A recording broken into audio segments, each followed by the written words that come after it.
Hello everybody, this is part 18 of reading the entire Catholic Bible. We are picking back up after a very long break between the last video and the one before that, on page 71, starting at chapter 6 in the book of Exodus. A lot of significant things have happened since starting the videos back up. Most significantly, I got a new phone, so the storage is a lot better. Hopefully the quality is a little bit better. I got a tie. It will be a new addition to the videos. And I got my wisdom teeth removed. Merry Christmas, by the way. I finished a new semester of college, so some good lore added to the channel. Let's go ahead and get started because I don't know how good this new iPhone 16 is going to be for filming. What are the capabilities? We're about to find out, depending on how long this can run for. Chapter 6. The Lord answered Moses, "Now you will see what I will do to Pharaoh, for by a strong hand he will let them go, by a strong hand he will drive them from his land." Confirmation of the promise to the ancestors. Then God spoke to Moses and said to him, "I am the Lord. As God the Almighty, I prepared to Abraham, Isaac, and Jacob, but by my name, Lord, I did not make myself known to them. Also established my covenant with them to give them the land of Canaan, the land in which they were residing as aliens. Now that I have heard the groaning of the Israelites, whom the Egyptians have reduced to slavery, I am mindful of my covenant. Therefore, say to the Israelites, I am the Lord. I will free you from the burdens of the Egyptians and will deliver you from their slavery. I will redeem you by my outstretched arm and with mighty acts of judgment. I will take you as my own people, and I will be your God. And you will know that I, the Lord, am your God, who has freed you from the burdens of the Egyptians, and I will bring you into the land which I swore to give to Abraham, Isaac, and Jacob. I will give it to you as your own possession, I, the Lord." When Moses told this to the Israelites, they would not listen to him because of their dejection and hard slavery. Then the Lord spoke to Moses, "Go tell Pharaoh, king of Egypt, to let the Israelites leave his land." However, Moses protested to the Lord, "If the Israelites did not listen to me, how is it possible that Pharaoh will listen to me? Poor speaker that I am." But the Lord spoke to Moses and Aaron regarding the Israelites and Pharaoh, king of Egypt, and charged them to bring the Israelites out of the land of Egypt. Genealogy of Moses and Aaron. These are the heads of their ancestral houses. The sons of Reuben, the firstborn of Israel. And this is where I start butchering names. Hanak, Palu, Hezron, and Carmi. These are the clans of Reuben. The sons of Simeon, Jemuel, Jamin, Ohad, Jashin, Zohar, and Shaul, the son of a Canaanite woman. These are the clans of Simeon. These are the names of the sons of Levi, in their genealogical order: Gershon, Kohath, and Merari. Levi lived 137 years. The sons of Gershon by their clans: Libni and Shimei.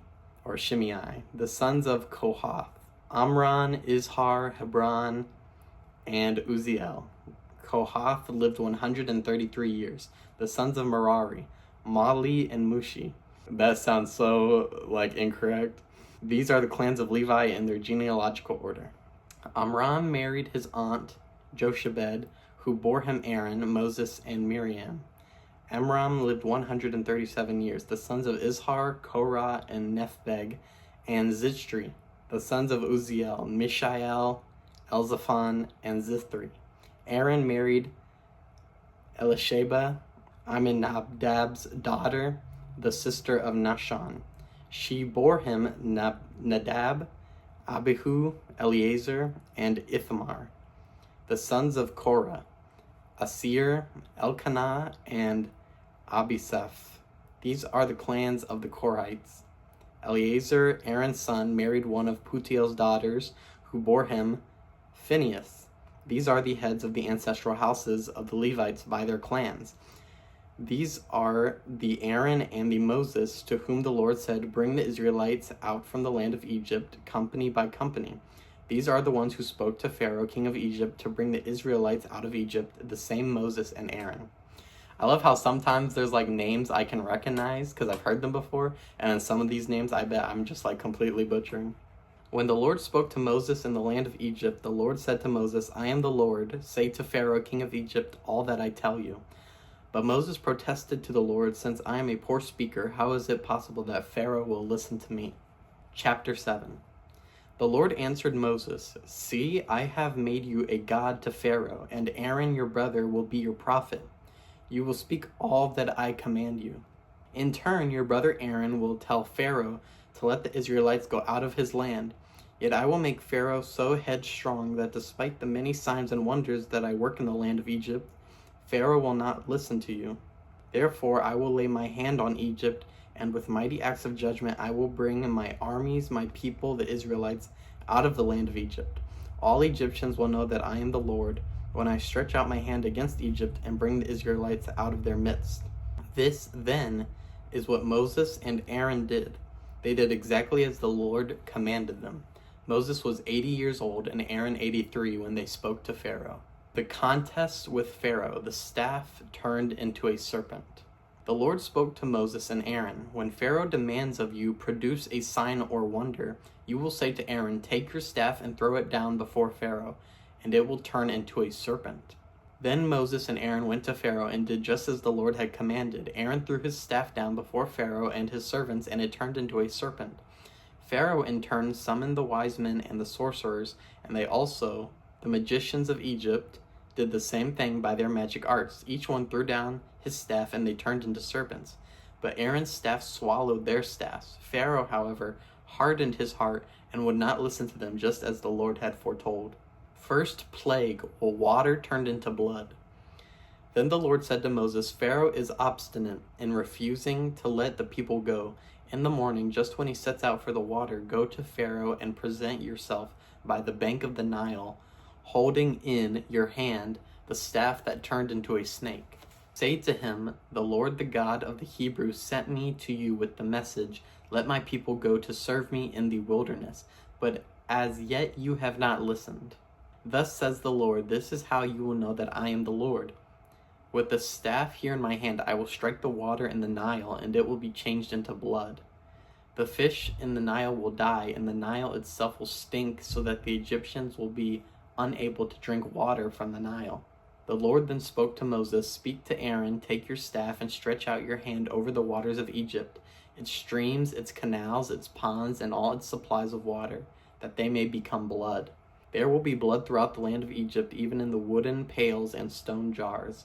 This then is what Moses and Aaron did, exactly as the Lord had commanded.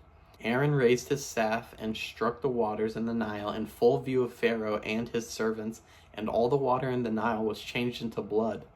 The fish in the Nile died, and the Nile itself stank, so that the Egyptians could not drink water from it. There was blood throughout the land of Egypt, but the Egyptian magicians did the same by their magic arts. So Pharaoh hardened his heart and would not listen to them, just as the Lord had said. Pharaoh turned away and went into his house, with no concern even for this. All the Egyptians had to dig round about the Nile for drinking water, since they could not drink any water from the Nile. Second plague, the frogs. 7 days passed after the Lord had struck the Nile. Then the Lord said to Moses, Go to Pharaoh and tell him, Thus says the Lord, Let my people go to serve me. If you refuse to let them go, then I will send a plague of frogs over all your territory. The Nile will teem with frogs.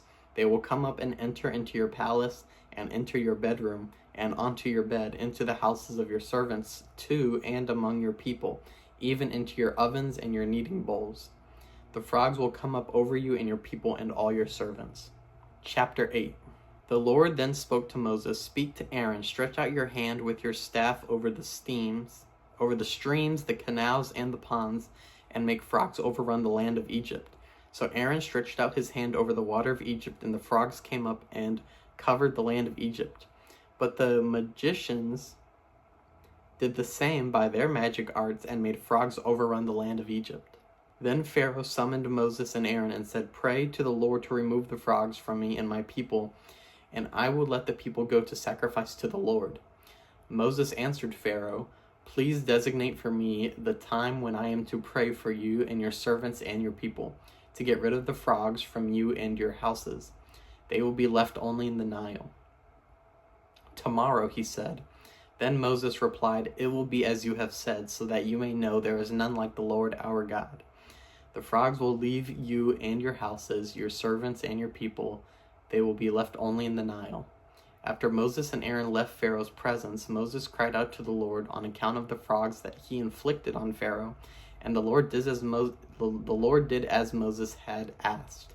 The frogs died off in the houses, the courtyards, and the fields. Heaps of them were piled up, and the land stank. But when Pharaoh saw there was a respite, he became obstinate and would not listen to them, just as the Lord had said. Third plague, the gnats. Thereupon the Lord spoke to Moses, "Speak to Aaron, stretch out your staff and strike the dust of the earth, and it will turn into gnats throughout the land of Egypt." They did so. Aaron stretched out his hand with his staff and struck the dust of the earth, and gnats came upon human beings and beasts alike. All the dust of the earth turned into gnats throughout the land of Egypt. Though the magicians did the same thing to produce gnats by their magic arts, they could not do so. Their gnats were on human being and beast alike, and the magician said to Pharaoh, "This is the finger of God." Yet Pharaoh hardened his heart and would not listen to them, just as the Lord had said. Fourth plague, the flies. Then the Lord spoke to Moses early tomorrow morning, "Present yourself to Pharaoh when he sets out toward the water, and say to him, 'Thus says the Lord, let my people go to serve me. For if you do not let my people go, I will send swarms of flies upon you and your servants and your people and your houses. The houses of the Egyptians and the very ground on which they stand will be filled with swarms of flies. But on that day I will make an exception of the land of Goshen, where my people are, and no swarms of flies will be there, so that you may know that I, the Lord, am in the midst of the land. I will make a distinction between my people and your people. This sign will take place tomorrow." This the Lord did. Thick swarms of flies entered the house of Pharaoh and the houses of his servants. Throughout Egypt, the land was devastated on account of the swarms of flies. Then Pharaoh summoned Moses and Aaron and said, "Go sacrifice to your God within the land." But Moses replied, "It is not right to do so, for what we sacrifice to the Lord our God is abhorrent to the Egyptians.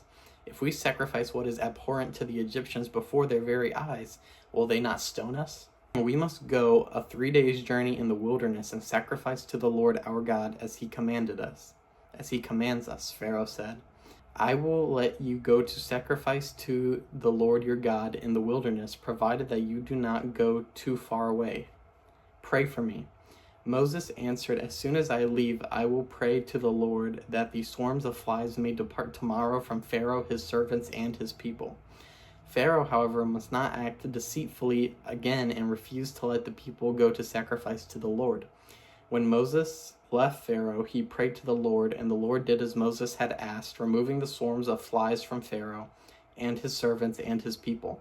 Not one remained, but one more. Pharaoh became obstinate and would not let the people go. And I think we'll stop right there on page 74, right before chapter 9. There's a lot more plagues to go through. We've already done 4 plagues. I see a 5th plague, the pestilence, a 6th plague, the boils, the 7th plague, the hail, 8th plague, the locusts. Well, we'll talk about those plagues next time. This seems like a pretty good return video, I guess you could say, since the last video was filmed months before it was uploaded on Christmas. I hope everyone enjoys their New Year's Eve and do great things in 2025. Glory to Jesus Christ. Goodbye.